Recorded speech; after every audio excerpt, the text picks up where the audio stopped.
Dès l'instant où il n'y a plus la croyance en un moi auteur, en un je, ça s'arrête, c'est quelque chose qui s'arrête, évidemment. C'est encore pas complètement la fin, mais oui.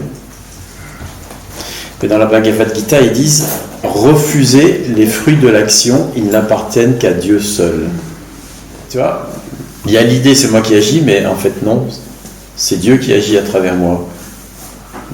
Moi, entre guillemets, je fais du mieux que je peux, le reste, ça ne m'appartient pas, c'est Dieu. Tu vois, que les fruits de l'action soient bons ou mauvais, ça ne m'appartient pas, ça appartient à Dieu. Et c'est ça aussi qui donne cette liberté d'être comme on est, et puis de laisser venir ce qui vient, et de laisser sortir, tu vois, parce que c'est pas moi, tu vois, il n'y a pas de moi. C'est même pas, c'est pas moi, il n'y a pas de moi. Donc ce qui sort d'ici, c'est Dieu, on pourrait dire, tu vois. Mais sans se prendre la tête, je suis Dieu, c'est pas ça. Il n'y a pas de... Ce qui se manifeste ici, c'est ce qui est directement. Qu'est-ce que je veux aller récupérer ça? Le samsara, c'est penser que c'est moi. Parce qu'alors je récupère, c'est moi qui l'ai fait. Ou alors c'est moi qui l'ai fait, quel con. Tu vois, mais dans les deux cas, tu le récupères. Et dans les deux cas, tu le récupères. Et donc, tu donnes l'impression d'une consistance qui va revenir sur Terre. Forcément, parce que c'est la route du samsara. Il y a l'idée d'un moi. Et donc, il y a un karma. C'est ça le karma. C'est prendre les fruits de l'action, qu'ils soient bons ou mauvais. Ça s'appuie sur l'idée d'un moi. S'il n'y a pas de moi, qu'est-ce que tu veux que je récupère quoi de ce qui se passe? S'il est évident qu'il n'y a pas de moi. C'est juste ce qui arrive. J'y suis pour rien. C'est même pas que j'y suis pour rien, c'est qu'il n'y a pas un moi qui pourrait être pour quelque chose. Comment veux-tu? Il n'y a plus de karma, c'est fini. Et il y en a, ils veulent... Attends, moi j'ai encore plein de choses à vivre, je vais pas mourir quand même, tu vois, et puis attends, je voudrais vivre ci, puis ça, et puis ça c'est le karma aussi. S'il n'y a pas de moi, il n'y a pas d'attachement à l'expérience. À un moment donné, il n'y a plus d'attachement à l'expérience. Donc quelque chose est vécu ou pas, mais ça n'a aucune espèce d'importance, de toute façon je suis. Il manque rien. Tu vois, en tant que ce que je suis, quand tu reviens à je suis, il manque rien. Il n'y a pas de désir. Il n'y a pas d'aversion, il n'y a pas de manque, il n'y a pas de besoin de quoi que ce soit. C'est plein tout le temps. Qu'est-ce qu'il peut y avoir d'autre chose que ce qui est? Il n'y a plus de karma. Que ce qui est. C'est aberrant, quoi. Où Alors, veux-tu aller ailleurs? Où est-ce que tu veux aller courir ailleurs que là, et qu'il n'y a que ça? C'est quoi ce délire? Quand il est réalisé que tu es tout ce qui est, qu'il n'y a pas d'eux, tu vas aller chercher quoi où? Je vais aller à l'autre bout du monde.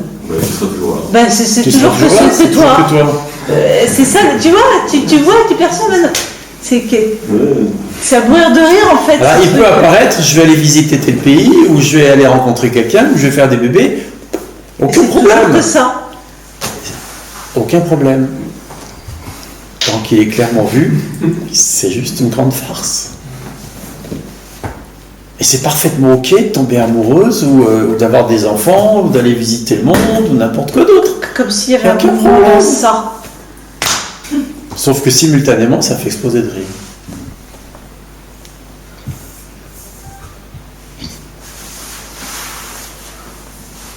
Au moins intérieurement. Je me situe nulle part. Et j'ai presque envie d'idée où je suis. Enfin voilà, il y a quelque chose. Tu te situes nulle part et partout. Oui, parce que quelque part ça vit partout aussi, quoi. Exact. Et pour dire je me situe nulle part, il faut bien que ça se situe quelque part. Pour l'instant, voilà, c'est une sensation bizarre. Mais oui. Respire la sensation de bizarre. Il n'y a pas besoin de se sentir situé quelque part. Voilà, il n'y a pas besoin d'essayer d'en faire quelque chose. Il n'y a pas besoin d'essayer de cristalliser, de comprendre. Accepte que l'impression de te situer nulle part.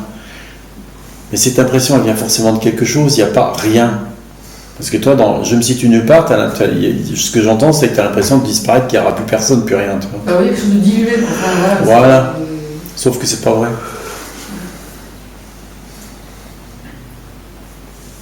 Pour l'instant, c'est un peu ça. C'est la dilution.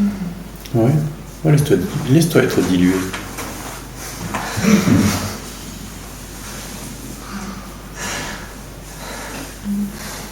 Le sucre se dilue. Chocotte. Le sucre s'y dilue dans l'eau et donne son goût à l'eau. Il ne se parle pas.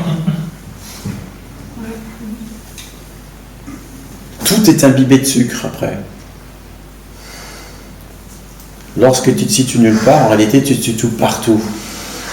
L'impression de se situer nulle part, c'est l'impression de perte de densité d'un moi, d'une solidité, tu vois.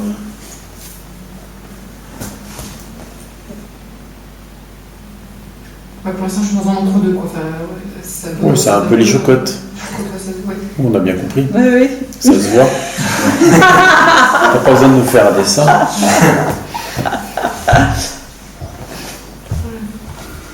Mais je sens bien ce truc, voilà, qui m'appartient plus. Ben oui. Regarde, de quoi est faite la peur? Parce que j'ai encore besoin d'une localisation quelque part.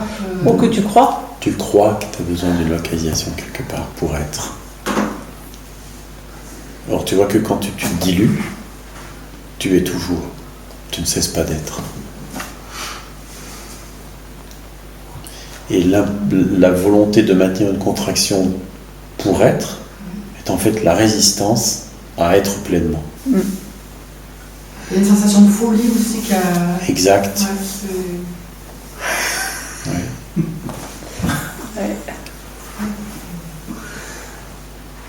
C'est un peu fou, quoi. Du point de vue humain habituel. Souviens-toi ce qu'il dit dans la Bible. Ce qui est sage aux yeux des hommes est folie aux yeux de Dieu.